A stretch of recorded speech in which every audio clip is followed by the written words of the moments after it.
Good morning students.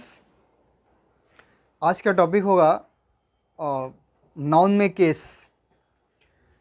Noun case का मैंने पहला वीडियो आपको दिया, ये आपका दूसरा वीडियो है और इस वीडियो में how to use possessive case के अगले रूल्स को मैं डिस्कस करने जा रहा हूँ। हमने पॉजेसिव केस के कुछ रूल्स को पार्ट 1 में दिया है और ये आपका पार्ट 2 है। तो चलिए हम देखते हैं कि पॉजेसिव केस का अगला रूल्स क्या है और ये रूल्स जो भी है बड़े इंटरेस्टिंग है। जैसे नेक्स्ट जो रूल है वो ये है, सपोज़ मान लो अगर कोई नाउन हो, if there is a noun और उस नाउन के बाद अगर अराइवल या डिपार्चर वर्ड लगा हुआ हो, यानी मेरे कहने का मतलब ये है कि apostrophe S is added to the noun if there is a arrival oblique departure, if there is the word arrival oblique departure after that noun. यानी अगला आपका होगा कि apostrophe S is added to the noun if there is arrival oblique departure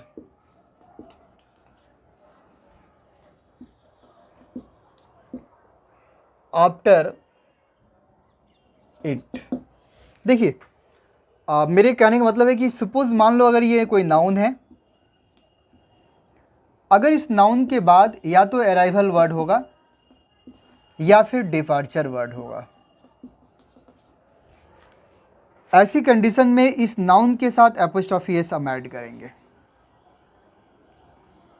और इस structure से अक्सर हमारे एग्जाम में क्वेश्चन भी पूछे गए हैं कि अगर किसी नाउन के बाद या तो अराइवल वर्ड होगा या फिर डिपार्चर वर्ड होगा तो उस नाउन के साथ हम एपोस्ट्रोफी एस यूज़ करेंगे। जैसे मुझे कहना हो कि प्लेन्स डिपार्चर, जैसे प्लेन्स डिपार्चर, देखिए ये नाउन है, उसके बाद डिपार्चर वर्ड आ गया तो देखिए हमने एपोस्ट्रोफी ले लिया। अब इसको हम ऐसा नहीं लिखेंगे कि the departure of the plane, ये बिल्कुल आपका गलत होगा। हम इसको ऐसे नहीं लिखेंगे कि the departure of the plane, ये आपका गलत होगा। यानी किसी भी नाउन के बाद अगर अराइवल वर्ड हो या डिपार्चर वर्ड हो तो उस नाउन के साथ एपोस्ट्रोफी एस कंपल्सरी होता है। जैसे ट्रेन्स अराइवल, ट्रेन्स अराइवल, इसका मतलब कि ट्रेन का आगमन। अब हम ऐसा नहीं लिख सकते हैं कि the arrival of the train, the arrival of the train, ऐसा नहीं लिख सकते हैं। तो ये बहुत इंपॉर्टेंट है आपके लिए, यहाँ से क्वेश्चन अक्सर एग्जाम में पूछा गया है कि जब किसी भी नाउन के बाद या तो अराइवल वर्ड हो या फिर डिपार्चर वर्ड हो तो पहले नाउन के साथ हम एपोस्ट्रोफी एस यूज़ करेंगे। और देखिए अराइवल और डिपार्चर दोनों ही नाउन है। हमने आपको बताया था कि कभी भी आपको पॉजिटिव केस अगर यूज़ करना हो तो वी रिक्वायर एटलीस्ट 2 नाउन। देखिए एक ये नाउन है और एक दूसरा है, बाकी अगर 2 से ज़्यादा है तो अच्छी बात है, लेकिन मिनिमम कम से कम 2 चाहिए।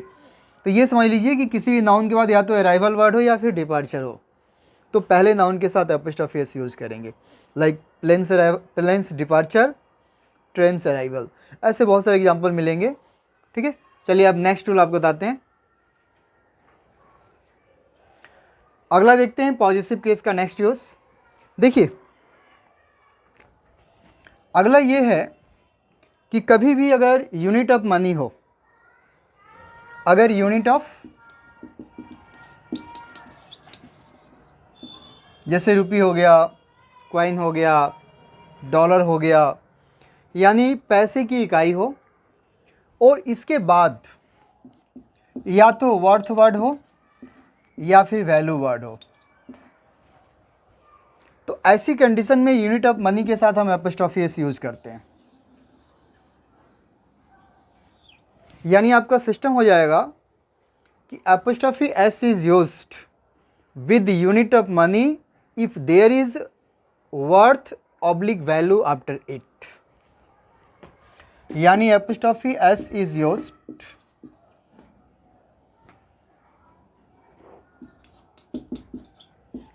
with the unit of money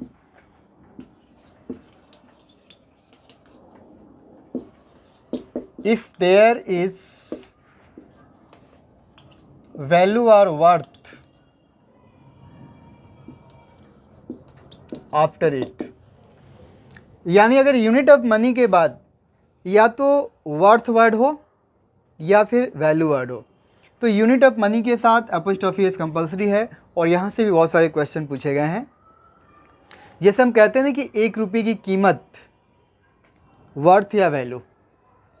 जैसे अगर मैं बोलूँ 1 रुपीस वर्थ या वैल्यू, यानी अगर यूनिट ऑफ मनी के साथ या तो वर्थ होगा या फिर वैल्यू होगा, तभी हम एपोस्ट्रोफी एस यूज़ करेंगे, क्योंकि सिंगल नाउन के साथ तो ऐसे ही नहीं यूज़ होगा।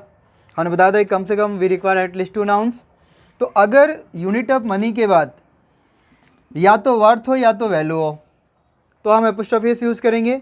अब एक बात समझिए, मान लीजिए अगर यही 10 रुपीस हो। देखिए जब 10 रुपीस होगा तो हमने एक बात बताया था कि जब किसी नाउन के अंत में एस होगा तो ओनली एपोस्ट्रोफी लगाते हैं। जैसे 10 रुपीस, अब ये ओनली एपोस्ट्रोफी हो जाए 10 रुपीस वर्थ या वैल्यू, मतलब इन दो में से कोई एक होगा, दोनों एक साथ नहीं होगा। ठीक है, जैसे मैं बोलूँ कि $1 की कीमत और डॉलर्स वर्थ या वैल्यू। अब मान लो ये अगर 5 है तो जैसे ही $5 लिखेंगे तो हमने बताया था कि if the noun is plural, अगर उसके अंत में एस हो तो ओनली एपोस्ट्रोफी यूज़ करते हैं। जैसे मैं बोलूँ कि $5 वर्थ या वैल्यू, यानी यहाँ से हमने ये देखा, बस अपने दिमाग में ये सेट कर लीजिएगा कि कभी भी यूनिट ऑफ मनी के बाद या तो वर्थ वर्ड हो या फिर वैल्यू वर्ड हो, तो यूनिट ऑफ मनी के साथ एपोस्ट्रोफी एस कंपलसरी होता है। अब देखिए हम इसको ऐसा नहीं लिख सकते हैं कि वर्थ या वैल्यू ऑफ 1 रुपी, ये आपका गलत होगा। हम इसको ऐसे नहीं लिखते हैं वर्थ या वैल्यू ऑफ 1 रुपी, ये हम नहीं लिख सकते, ये गलत होगा आपका। उसी तरह इसको ये नहीं लिख सकते हैं कि वर्थ या वैल्यू ऑफ 10 रुपीस, ये भी गलत होगा। वर्थ या वैल्यू ऑफ 10 रुपीस, इसको नहीं लिख सकते हैं कि वर्थ या वैल्यू ऑफ $1, ये भी आपका गलत होगा।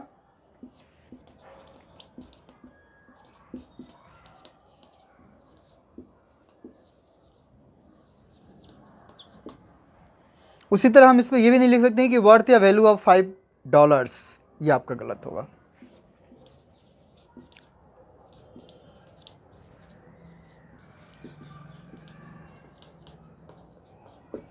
तो इस तरह हमने ये देखा कि कभी भी यूनिट ऑफ मनी आ जाए, कोई भी यूनिट हो सकता है, उसके बाद अगर वर्थ हो या वैल्यू हो तो इसके साथ हम एपोस्ट्रोफी एस यूज़ करेंगे। इट्स कंपलसरी, अगर आप नहीं यूज़ करेंगे तो कंप्यूटर आपके आंसर को एक्सेप्ट नहीं करेगा। चलिए देखते हैं नेक्स्ट रूल। चलिए नेक्स्ट अगला, जैसे मान लीजिए अगर यूनिट ऑफ मेजरमेंट है, मान लीजिए यूनिट ऑफ मेजरमेंट है,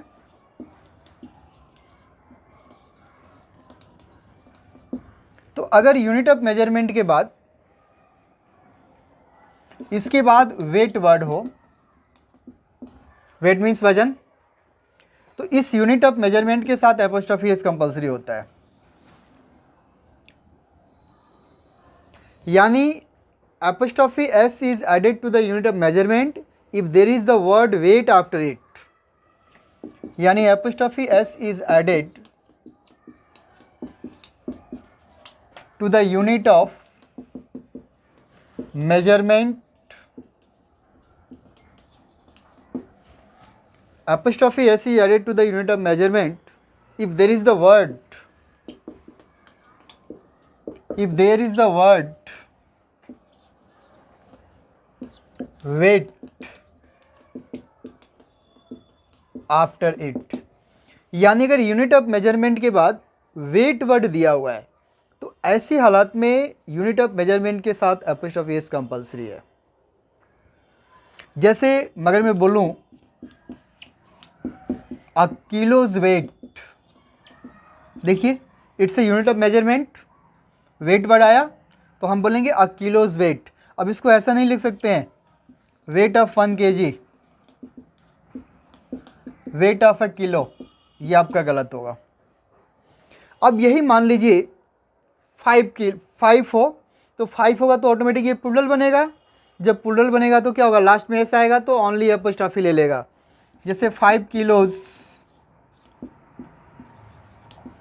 किलोज वेट, देखिए this is the unit of measurement and after unit of measurement there is the word weight, we use apostrophe s with the unit of measurement. ठीक है, जिसे मान लो 1 turns wait, यानी 1 ton का वजन। यही मान लो अगर 10 लिखा हुआ है तो 10 टन्स वेट हो जाएगा। यानी हमने ये देखा कि अगर यूनिट ऑफ मेजरमेंट के साथ अगर वेट वर्ड हो तो यूनिट ऑफ मेजरमेंट के साथ एपोस्ट्रोफी एस यूज़ करते हैं। इस तरह मैंने आपको 3 रूल्स अभी बताया। इन तीनों रूल्स पे कुछ पूछे हुए क्वेश्चन हम आपके साथ डिस्कस करते हैं। ये कुछ क्वेश्चन है, हमने जो 3 रूल्स बताया उस पर। We are waiting for the arrival of the train at Delhi junction, any मतलब नो एरर, स्पेस नहीं था इसलिए एनी कर दिया। तो देखिए हम लोग इंतज़ार कर रहे हैं the arrival of the train. यहाँ देखिए दिस इज़ द नाउन, और एक अराइवल या डिपार्चर में से कोई वर्ड होगा, हमने बताया था। तो वैसे सेंटेंस अगर आपको सिस्टम नहीं पता है तो गलत भी नहीं लगेगा, आपको ठीक ठाक ही लगेगा, लेकिन ये आपका ग्रामेटिकली गलत है।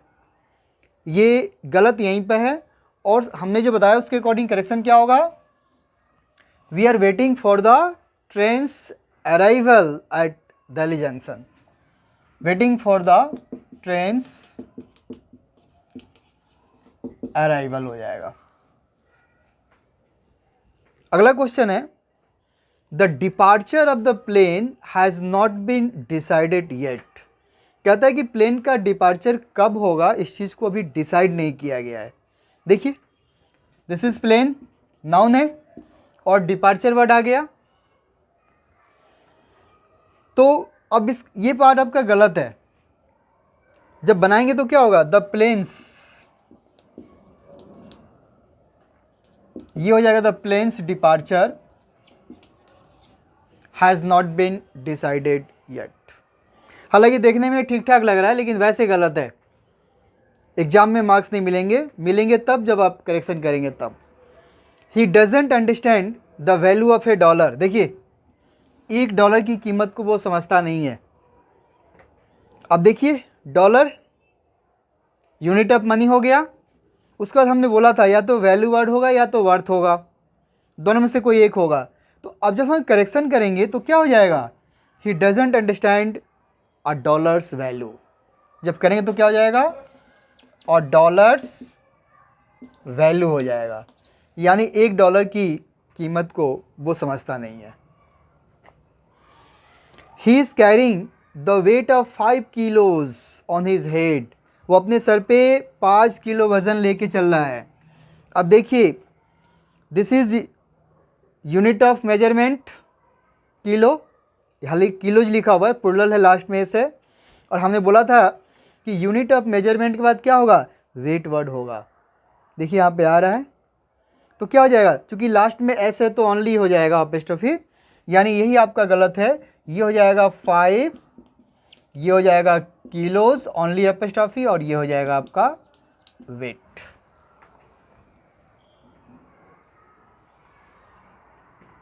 तो इस तरह हमने देखा कि 3 चीज़ हमने आपको बताया कि यूनिट ऑफ मनी के बाद क्या होगा, यूनिट ऑफ मनी के बाद क्या होगा, या तो वैल्यू होगा या तो वर्थ होगा। यूनिट ऑफ मेजरमेंट के बाद क्या होगा, वेट वर्ड होगा। और किसी नाउन के बाद, नाउन में स्पेशली मीन्स ऑफ ट्रांसपोर्ट ही हो सकता है और कुछ नहीं हो सकता है, उसके साथ अराइवल या डिपार्चर हो तो उसके साथ एपोस्ट्रोफी एस यूज़ करते हैं।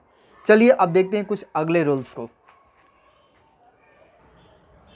चलिए पॉजिटिव केस का नेक्स्ट रूल देखिए। सपोज मान लीजिए if there is a noun और उस नाउन के अंत में सी होगा, if there is the word noun और उसका लास्ट लेटर क्या होगा, लास्ट लेटर से होगा सी ई, एंड उसके बाद एक वर्ड होगा एस ए के ई, सेक वर्ड होगा। तो ऐसी कंडीशन में we put only apostrophe upon C E. और यहाँ से अक्सर एक क्वेश्चन एग्जाम में जनरली पूछता है, अगर केस से कोई क्वेश्चन उठाता है तो यहाँ से उठाता है। यानी हमारा अगला जो हो जाएगा कि इफ द लास्ट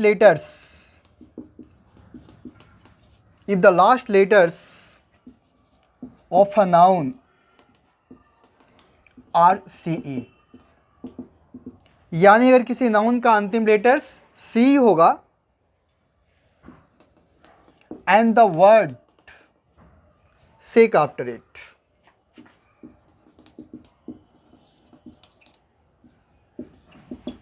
और इस सी के बाद एक वर्ड होगा सेक, तो ऐसी कंडीशन में we put only apostrophe upon C E, upon C E. तो केवल हम सी पर ओनली एपोस्ट्रोफी यूज करेंगे। यानी आपका स्ट्रक्चर ये होगा, सपोज ये नाउन है, इसका अंतिम लेटर ये रहा सी, छोटा सा होगा सी होगा, ठीक है, और इसके बाद सेक वर्ड होगा। तो माय डियर इस पे ओनली एपोस्ट्रोफी ऐसे यूज करना है और आपका सेंटेंस बिल्कुल क्या हो जाएगा, करेक्शन ले लेगा। बहुत इंपॉर्टेंट है। और देखिए हमारे पास दो ही वर्ड्स हैं, इन्हीं दोनों शब्दों को बार बार एग्जाम में पूछते रहता है। एक तो है आपका जस्टिस सेक, जस्टिस सेक ये एक वर्ड है। देखिए जस्टिस एक वर्ड है, जस्टिस, इसमें लास्ट में सी है, सेक वर्ड है। तो मैंने यही बोला था कि लास्ट लेटर सी होगा, उस बाद सेक वर्ड होगा, तो सी पर हम ओनली एपोस्ट्रोफी यूज करेंगे। अब देखो इसी को जब पेपर में देता है तो अक्सर ऐसे देता है। तो देखिए एग्जाम में जब देता है ना इसको, तो इसको ऐसे लिखता है जस्टिस सेक। तो देखो लास्ट में सी है तो एपोस्ट्रोफी एस नहीं होगा, दिस इज ओनली एपोस्ट्रोफी, यानी आपका ये गलत है। और एक वर्ड और है जो आपके एग्जाम में आता है, कंसाइन सेक, SCIENCE, सेक। तो ये दोनों वर्ड खूब आपके एग्जाम में आते हैं। इसको भी हम ऐसे नहीं लिख सकते हैं, ये भी आपका गलत होगा। तो इसको हम ऐसे नहीं लिख सकते हैं। इस रूल पे एक एक्सेप्शन वर्ड है जो बहुत ज़्यादा एग्जाम में पूछा गया है, जैसे गॉड्स सेक, ये एक वर्ड है गॉड्स सेक, और ये बहुत ज़्यादा एग्जाम में पूछा गया है। तो it is exception to rule. देखिए कोई भी सिस्टम 100% काम नहीं करता है, बट वैसे आप एक चीज़ समझ लीजिएगा कि जो हमने बताया कि अगर किसी नाउन का अंतिम लेटर सी होगा, उसके बाद सेक वर्ड होगा, तो सी पर ओनली एपोस्ट्रोफी करेंगे। ये दो वर्ड से यही एग्जाम में पूछे जाते हैं और it is exception to rule. Next, चलिए नेक्स्ट रूल देखते हैं। जैसे मान लीजिए जितने भी टाइम शोइंग वर्ड्स हैं, समय बताने वाले शब्दों के साथ एपोस्ट्रोफी एस का यूज़ करते हैं, और प्लस साथ में जो जितने भी कलेक्टिव नाउन्स हैं उनके साथ भी हम एपोस्ट्रोफी एस यूज़ करते हैं। यानी अगला होगा आपके साथ कि apostrophe S is added to the time showing words, to the time showing words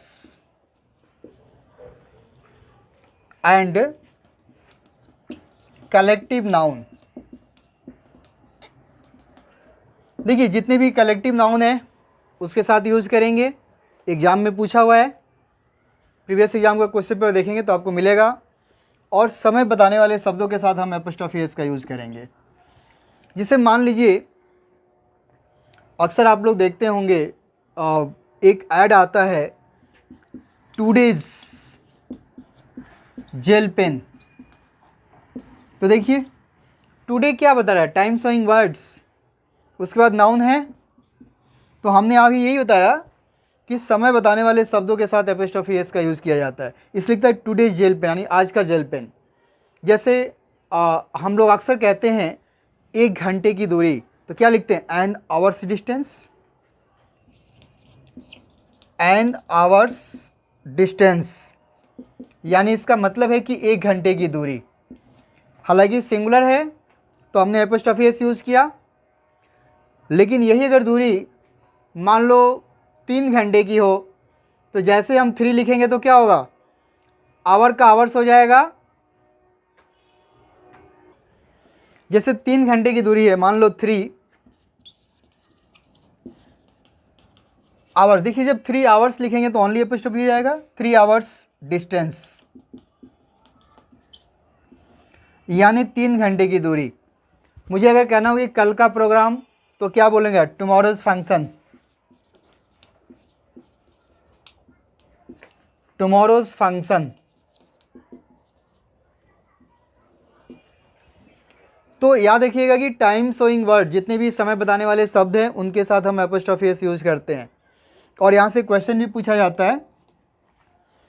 जैसे एक सेंटेंस है कि 30 दिन की यात्रा 1 महीने की यात्रा होती है। जैसे एक क्वेश्चन आया था कि 30 days journey is a month journey.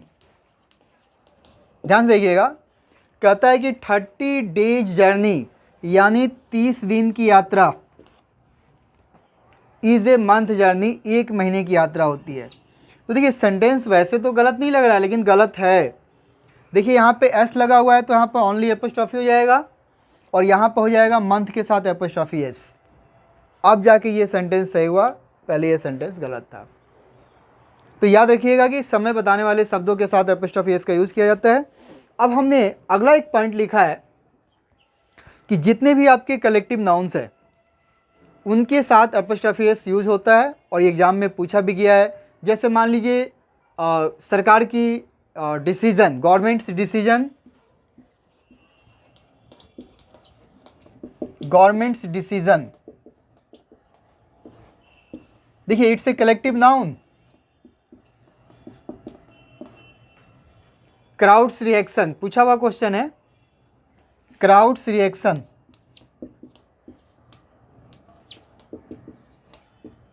तो यहां हमने ये देखा कि कलेक्टिव नाउन के साथ एपोस्ट्रोफी एस यूज़ करना है, और साथ में समय बताने वाले शब्दों के साथ एपोस्ट्रोफी एस यूज़ करना है।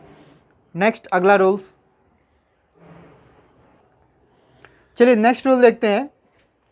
जैसे apostrophe S is used with each other and one another, plus कुछ वर्ड्स होते हैं जिसके अंत में वन लगा होता है, like someone, no one, anyone, everyone. और कुछ होता है जिसके अंत में बीओडी बॉडी वर्ड लगा होता है, समबॉडी, नोबॉडी, एनीबॉडी, एवरीबॉडी। तो इन शब्दों के साथ यूज करेंगे, प्लस ईच अदर और वन अनदर के साथ यूज करेंगे। जैसे apostrophe S is used with each other, apostrophe S is used with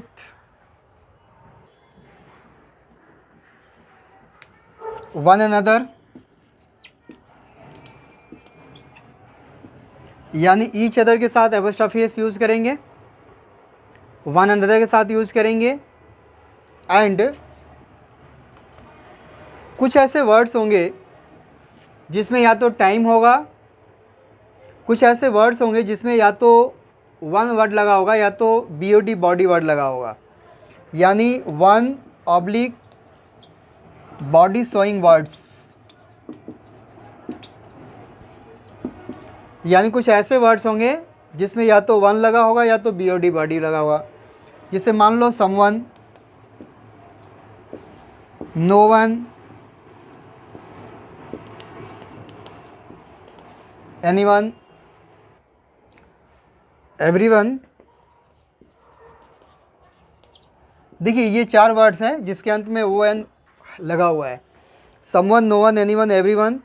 और कुछ 4 वर्ड ये भी हैं, जैसे समबॉडी, नोबॉडी, एनीबॉडी, एवरीबॉडी,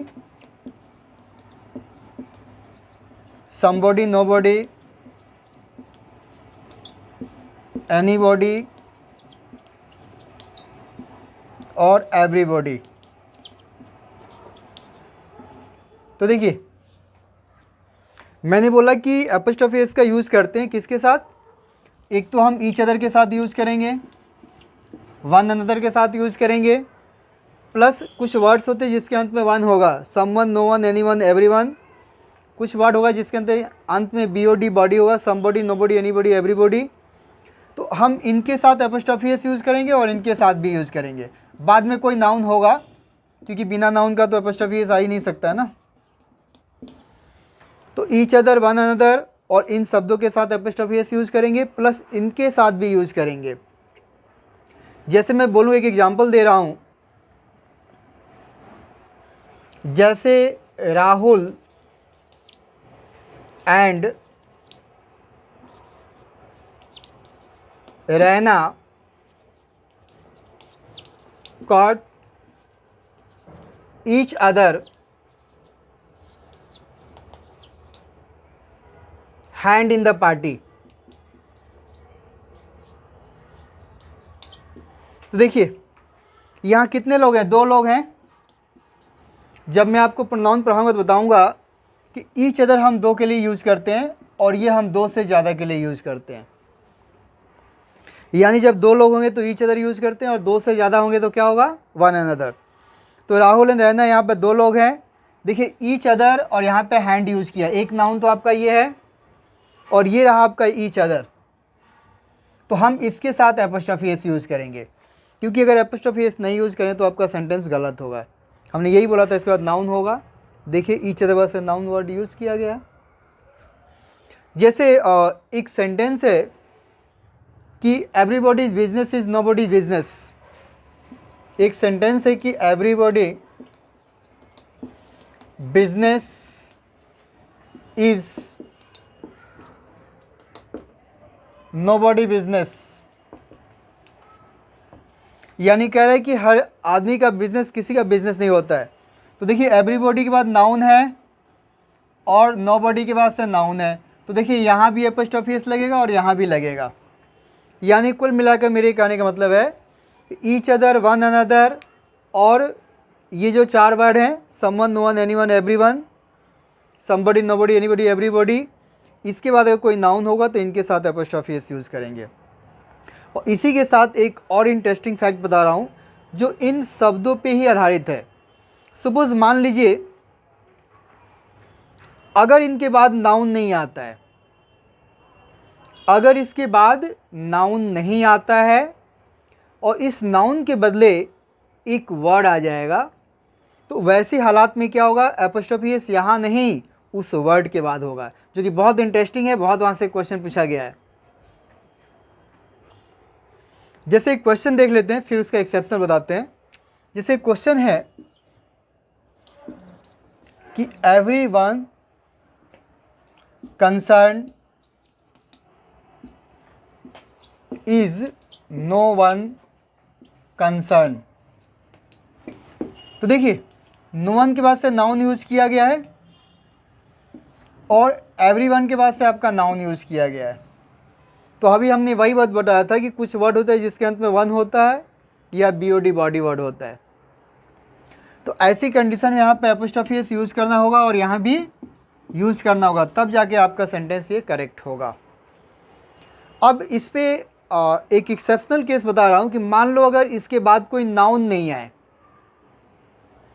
जैसे मान लो मैं वर्ड आपको बता देता हूँ, जैसे everyone, no one,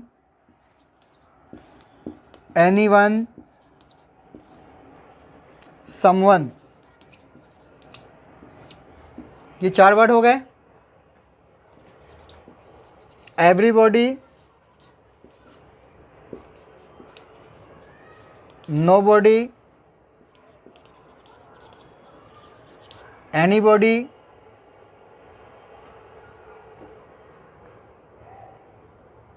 and somebody. देखिए टोटल 8 वर्ड है। अब इसके बाद अगर कोई एल्स वर्ड आ जाए, बहुत इंटरेस्टिंग, बहुत इंपॉर्टेंट भी है। इसके बाद अगर कोई एल्स वर्ड आए, आई मीन टू से इसके बाद नाउन नहीं होगा, एल्स वर्ड आ जाए, तो वैसी कंडीशन में हम इसके साथ एपोस्ट्रोफी एस यूज़ करेंगे। और यहाँ से खूब एग्जाम में क्वेश्चन पूछा गया है, जैसे मान लीजिए अगर मैं एक क्वेश्चन है, अगर मैं बोलूँ कि this is not my book, this is not my book, it is somebody else, हमने ऐसा लिख दिया। देखिए somebody के बाद हमने नाउन नहीं यूज़ किया, एक वर्ड यूज़ किया else, तो हमने यही बोला कि अगर इसके बाद else वर्ड हो तो उसके बाद एपोस्ट्रोफी एस कंपल्सरी है। अगर आप नहीं यूज़ करेंगे तो आपका सेंटेंस बिल्कुल ही गलत होगा, यानी जब इसका करेक्शन करेंगे तो क्या हो जाएगा, इट इज़ somebody, ऐसे हो जाएगा। अब जाके ये सही हुआ, this is not my book, it is somebody else। जैसे अगर मैं बोलूँ ही obeys my orders, he obeys my order and nobody else, he obeys my orders and nobody else। तो देखिए nobody के बाद से नाउन नहीं है, else वर्ड यूज़ किया है, तो वैसे देखो सेंटेंस तो ठीक लग रहा है लेकिन ग्रामेटिकली गलत है। ये करेक्शन तब होगा जब हम क्या करेंगे, इसको हम ऐसा करेंगे। तो बस याद रखिएगा, खूब पूछा हुआ क्वेश्चन है कि अगर इन शब्दों के बाद अगर नाउन के बदले एल्स वर्ड आ जाए तो हम उसके साथ यूज़ करेंगे, और अगर ये नहीं होगा तो नाउन होगा, फिर नाउन होगा तो फिर इनके साथ यूज होगा। इस तरह हमने नाउन केस पे कुछ इंटरेस्टिंग रूल्स बताएं, और आज के लिए इतना ही। अगली वीडियो में कुछ और इंटरेस्टिंग रूल्स के साथ आऊँगा। तब तक share, like and subscribe Paragon English concept. Thank you.